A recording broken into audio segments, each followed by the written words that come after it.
Hello my dear students, myself Vikas, biology lecturer. तो हम कर रहे हैं +1 का चैप्टर जो फर्स्ट था द लिविंग वर्ड। तो उसमें हमने लिविंग की डेफिनेशन कर चुके हैं, ग्रोथ कर चुके हैं, यानी ग्रोथ करते हैं, और सब रिप्रोडक्शन तक कर चुके हैं। तो हमने देखा था कि भाई ग्रोथ और रिप्रोडक्शन किस में नहीं आ रहे थे, लिविंग के फीचर्स में नहीं आ रहे थे, कुछ एक करैक्टर्स में, कुछ एक रीजंस में। उससे पहले एक चीज़ के लिए माफ़ी चाहूँगा कि भाई फादर ऑफ बायोलॉजी जो बताया था मैंने, एरिस्टोटल बताया था, वही जूलॉजी के भी हैं। वहाँ पे बाय मिस्टेक मैंने बोटनी वाले में जूलॉजी को ऐड कर दिया था। तो आज हम करते हैं नेक्स्ट, जो लिविंग करैक्टर्स में आ जाता है मेटाबॉलिज्म। तो कहने का मतलब जितने भी यूनिसेलुलर हैं यानी प्रोकैरियोटिक और यूकैरियोटिक यानी मल्टीसेलुलर ऑर्गेनिजम्स हैं, उन सभी में क्या होता है, मेटाबॉलिज्म होगी, यानी मेटाबॉलिक एक्टिविटीज उनके अंदर होएगी। तो मेटाबॉलिज्म क्या होता है, it is the sum total of various biochemicals reaction. जितने भी बायोकेमिकल रिएक्शंस होते हैं लिविंग ऑर्गेनिज्म में, वो क्या कहलाएगी, मेटाबॉलिज्म। तो 99.9% ऑर्गेनिज्म क्या शो करते हैं, मेटाबॉलिज्म। कुछ एक परसेंटेज में एक्सेप्शन केस सभी में देखा था। तो देखिए स्टार्ट करते हैं मेटाबॉलिज्म को। तो metabolism, all living organism is made up of chemicals. जितने भी लिविंग ऑर्गेनिजम्स किसके बने हुए हैं, केमिकल्स के। ये केमिकल्स छोटे भी हो सकते हैं, स्मॉल बिग भी हो सकते हैं, और बिलोंगिंग टू वेरियस क्लास, अलग अलग क्लास के, साइज के, और उनके अलग अलग फंक्शन हो सकते हैं etcetera. Are constantly being made and changed into some other biomolecules. और ये मिल के क्या बना देते हैं, अदर बायोमोलिक्यूल्स। जो हमारा बायोमोलिक्यूल्स वाला भी चैप्टर आएगा तीसरी यूनिट में। तो ये क्या कहता है, फोर्थ यूनिट में, थर्ड में ही आएगा। दीज कंजर्वेशन आर कन्वर्जन, यानी बदल रहे हैं किसको, these conversions are chemicals reaction और मेटाबॉलिक रिएक्शन। ये किस प्रकार के जो चेंज हो रहे हैं वो क्या कहलाते हैं, केमिकल रिएक्शन कह सकते हैं या मेटाबॉलिक रिएक्शंस कह सकते हैं। There are thousand of metabolic, देखो तो हमारे अंदर क्या होता है, हजारों की संख्या में metabolic reaction occurring simultaneously inside the living organism. Living organism के अंदर क्या हो रहा है, बहुत सारी हजारों के नंबर में क्या होती है, मेटाबॉलिज्म रिएक्शंस होती है। एंड में दे किस किस में, यूनिसेलुलर और मल्टी सेलुलर ऑर्गेनिज्म में। तो मेटाबॉलिज्म की आप डेफिनेशंस लिखना चाहते हो तो it is the sum total of various biochemicals reaction. तो मेटाबॉलिज्म क्या होते हैं, बहुत सारी जितने भी सारी की सारी क्या होते हैं, टोटल्स वेरियस अलग अलग जो बायोकेमिकल रिएक्शन जो हमारे शरीर के अंदर हो रही हैं, डाइजेस्टिव, सर्कुलेटरी, सभी जितने भी शरीर में एक्टिविटीज होती हैं वो क्या कहलाते हैं, मेटाबॉलिज्म। और ये किस में होगी, सभी के सभी लिविंग ऑर्गेनिज्म में। तो इसने दो टाइप से बताया कि मेटाबॉलिज्म को दो टाइप में डिवाइड कर सकते हैं, एनाबॉलिज्म और कैटाबॉलिज्म। एनाबॉलिज्म का मतलब क्या करते हैं, जो एनर्जी को यूज करते हैं, यानी लाइट एनर्जी को यूज कर दिया था प्लांट्स ने, क्या कर दिया था, फोटोसिंथेसिस प्रोसेस में, तो फूड प्रिपेयर करते थे। तो ये क्या करें, कैटाबॉलिज्म। कैटाबॉलिज्म क्या होता है, एनर्जी प्रोड्यूस हो रहा है, और इसमें एनर्जी क्या हो रहा था, यूज कर रहे थे। ये क्या कर रहे हैं, एनर्जी प्रोड्यूस्ड, यानी रेस्पिरेशन, जितने भी रेस्पिरेशन प्रोसेस होगी या ग्लूकोज का टूटना, ग्लूकोज का ब्रेकडाउन होना, ये सभी क्या है, कैटाबॉलिज्म। इसीलिए इसको क्या कहते हैं, डिस्ट्रक्टिव, और इसको क्या कहते हैं, कंस्ट्रक्टिव। ये बनाने वाला हो गया, ठीक है। इसी प्रकार से क्या कहते हैं, नेक्स्ट कहता है all plants and animals, fungi and microbes exhibit metabolism. तो जितने भी प्लांट्स हैं, एनिमल्स हैं, एंड फंजाई और माइक्रोब्स, माइक्रो ऑर्गेनिज्म, वो क्या करते हैं, मेटाबॉलिज्म शो करते हैं। The sum total of all chemical reaction occurring in body is metabolism. तो ये देखिए मेटाबॉलिज्म की क्या डेफिनेशन हो सकती है, the sum total of all chemical reaction occurring in body is metabolism. वो क्या कहलाएगी, मेटाबॉलिज्म। अगर देखा जाए, अब ये जो मैंने लाइन लगाई है ये नीट नोट के अकॉर्डिंग आ जाते हैं कि भी स्टेटमेंट पूछ लेते हैं, विच स्टेटमेंट इज ट्रू या फॉल्स, या इस टाइप से, या कुछ ना कुछ क्वेश्चन पुट अप कर लेते हैं।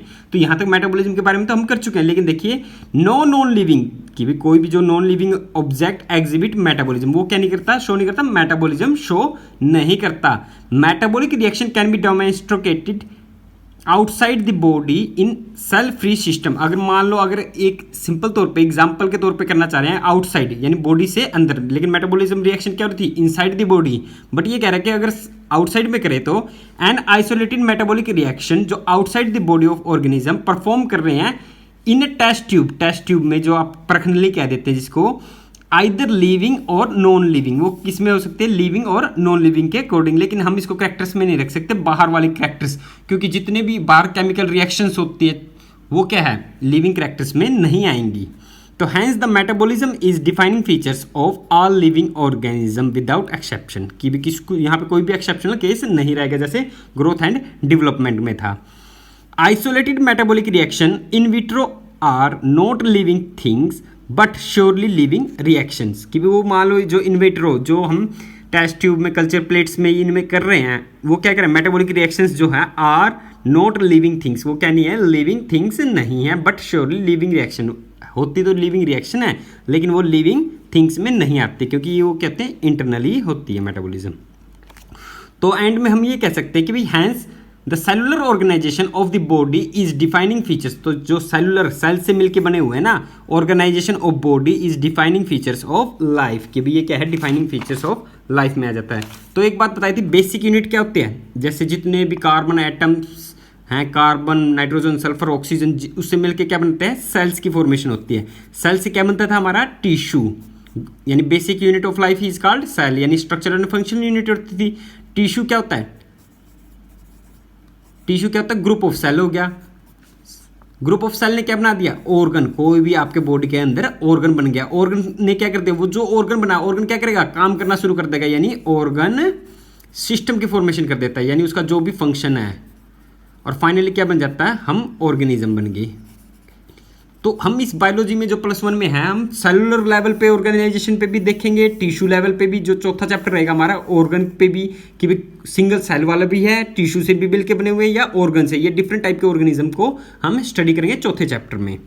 तो हमने यहाँ तक कर चुके हैं किसके बारे में, सेलुलर ऑर्गेनाइजेशन क्या है, डिफाइनिंग फीचर्स है किसका, लाइफ का। तो सेलुलर ऑर्गेनाइजेशन ये लिविंग कैरेक्टर्स में आएगा।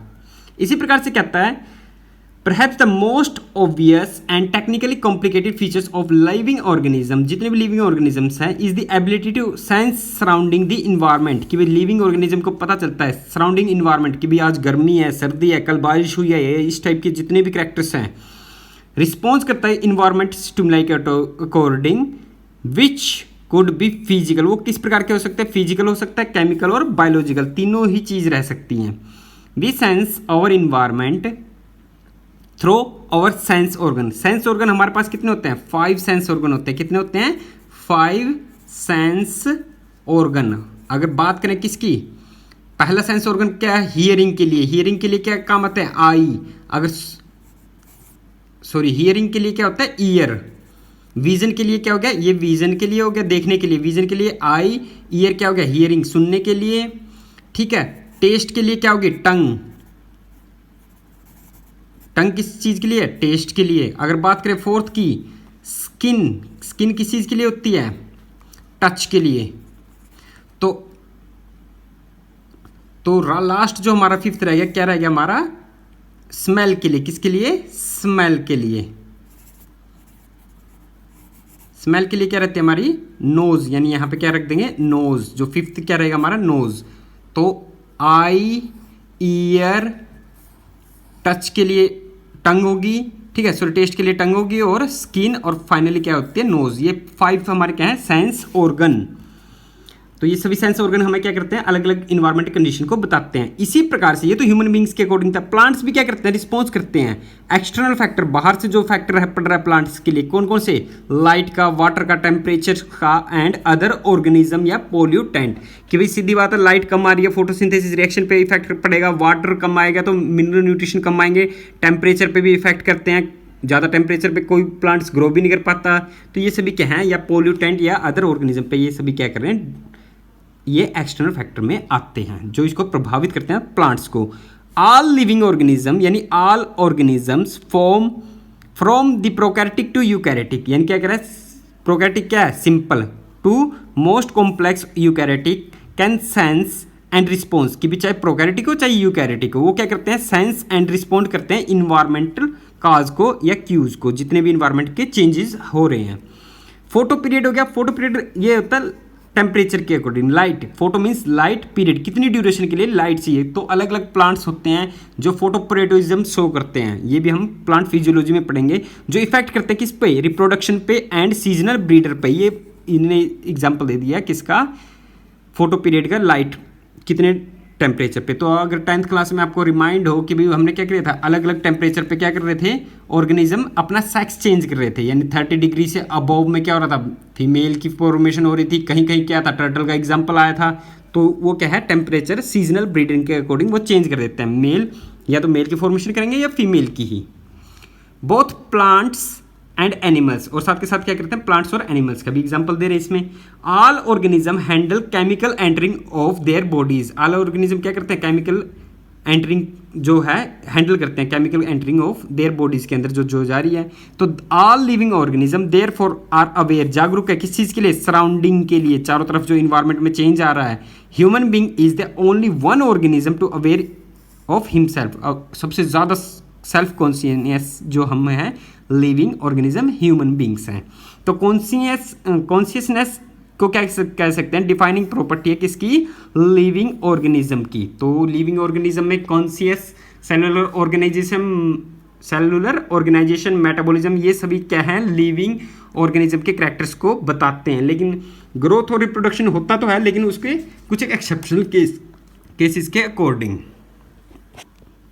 कुछ एक बातें दे रखी है यहाँ पे कि भाई when it comes to human beings, मान लो कुछ एक ह्यूमन बींग्स के लिए कह रहा है, it is the all more difficult to define the living state, living state को डिफाइन करने के लिए थोड़ी सी प्रॉब्लम हो रही है। कौन सी, जब पेशेंट क्या है, कोमा में है, कहाँ, हॉस्पिटल में, तो ये क्या करता है, वो किसके द्वारा सपोर्टेड होता है, मशीन्स के द्वारा, यानी वेंटिलेटर में रख दिया जाता है। तो ये क्या करता है, विच रिप्लेस हार्ट एंड लंग्स, वो क्या कर देते हैं, हार्ट बीट के लिए और लंग्स को, यानी रेस्पिरेशन के लिए। The patient is otherwise brain dead, अगर नहीं रखेंगे तो वेंटिलेटर में, तो वो क्या हो जाएगा, डेड हो जाएगा। The patient has no self consciousness, उसमें कोई भी उस टाइम समझ नहीं होती, वो क्या होता है, अचेत होता है। तो इस प्रकार के पेशेंट को never come back from normal life, क्या ये ऑर्गेनिज्म आ सकते हैं, आ भी सकते हैं, और कुछ क्या हो सकते हैं, डेड भी हो सकते हैं। तो in higher classes you will come to know that all living phenomena are due to underlying interaction के कारण से हो रहा है। properties of tissue are not present in constituent, यहाँ पे जो भी मिस है, arise as a result of interaction among the constituent cells, कि भी हम सभी क्या है, किससे बने हुए हैं, सेल्स से मिलके बने हुए हैं। तो ये जो सेल्स से मिलके बने हैं, तो similarly property of cellular organelles, cell से क्या बन गया, सेलुलर ऑर्गेनेल्स जो है are not present in molecular constant, कि भाई देखो सेल्स के बारे में बताया था, क्या पहले क्या होते हैं, मोलिक्यूल्स जितने भी हमारे कार्बन के हो गए, नाइट्रोजन के, ऑक्सीजन के, सल्फर के, ये सभी चीज़ों से मैक्रो एंड माइक्रो मोलिक्यूल से मिलके बने हुए सेलुलर लेवल की फॉर्मेशन होती है। तो ये क्या कह रहा है, organise but arise as a result of interaction among molecular component, वो क्या हो गया, मिलके क्या करते हैं, मोलिकुलर कंपोनेंट से मिलके ऑर्गेनेल्स की फॉर्मेशन कर देते हैं। This interaction result in emergent property of higher level of organisation, तभी तो जा रहा है सेल से, देखो basic micro and micro molecules थे, उसके बाद क्या हो गया, सेल की फॉर्मेशन होगी, टिश्यू, ऑर्गन और ऑर्गन सिस्टम से फाइनली ये जो क्या होता है, हायर लेवल का ऑर्गेनिज्म होता है। तो यहाँ पे एक बात और बताना चाहूँगा, होम्योस्टेटिस, हम जो लिविंग ऑर्गेनिज्म है, ह्यूमन बींग्स, हम क्या करते हैं, हमारा कांस्टेंट बॉडी टेम्परेचर होता है 37 डिग्री सेल्सियस होता है ना। तो ये क्या करते हैं, maintenance of constant and favourable internal environment condition, की भी हम अपने इंटरनल इन्वायरमेंट को मेंटेन करके रखते हैं, यानी हमारा जो क्या है, कांस्टेंट टेम्परेचर वाले ऑर्गेनिज्म होते हैं। इसी प्रकार से अदर ऑर्गेनिज्म होता है जो क्या कर लेते हैं, सीजन के अकॉर्डिंग चेंज कर लेते हैं, चाहे वाटर में रहने वाले हो, एक्वेटिक हो, चाहे टेरेस्ट्रियल हो। तो ये कह रहा है therefore we can say that living organism are self replicating, living organism क्या है, सेल्फ रेप्लिकेटिंग है, evolving and self regulating interactive system capable of response to external stimuli, कि भी ये क्या करता है, इंटरेक्टिव, सेल्फ रेगुलेट करेगा, अपने आप को अनुकूल ढाल लेगा, और ये जितने भी एक्सटर्नल स्टिमुलाई से है। तो biology is the story of life on earth, biology क्या है, स्टोरी ऑफ लाइफ की है, कहाँ पे, हमारे अर्थ पे। तो biology is the story of evolution भी है of living organism on earth, की भी डेफिनेशन क्या किया था, डेफिनेशन के लिए क्या था, स्टडी ऑफ लिविंग ऑर्गेनिज्म। तो ये बता रहा है स्टोरी ऑफ लाइफ जो हमारे अर्थ पे है, और इसी प्रकार से इवोल्यूशन ऑफ लिविंग ऑर्गेनिज्म के बारे में भी क्या करता है, ये बताता है। All living organism present, past and futures are linked to one other by the sharing of common genetic material, genetic material हमारा क्या था, DNA, deoxyribonucleic acid, जो क्या होता है, न्यूक्लियस के अंदर जेनेटिक मटेरियल क्या था, DNA के अंदर जीन्स, जीन्स के अंदर क्या होते थे, एलील्स, जिसके कारण से क्या होते हैं, करैक्टर्स एक जनरेशन से दूसरी जनरेशन तक जाते हैं, जो हेरिडिटी कैरेक्टर्स कहलाते हैं, जिसके कारण से क्या रहा, जितने भी चेंजेस आ रहे हैं, हमारे एंसेस्टर क्या थे, आदि मानव टाइप के थे, और धीरे धीरे क्या हो रहा है, आज के टाइम में हम जो जिस तरह से डेवलप हो चुके हैं, एक बढ़िया वेल सेटल लाइफस्टाइल से हम जी रहे हैं। तो बट टू वेरिंग डिग्री, अलग अलग डिग्रीज के अकॉर्डिंग, ठीक है। तो आज के लिए इतना ही करेंगे। नेक्स्ट जो हमारा टॉपिक रहेगा diversity in the living world, जो हम नेक्स्ट चैप्टर में करेंगे। आई होप कि आपको ये सब समझ में आ गया होगा। Thank you so much.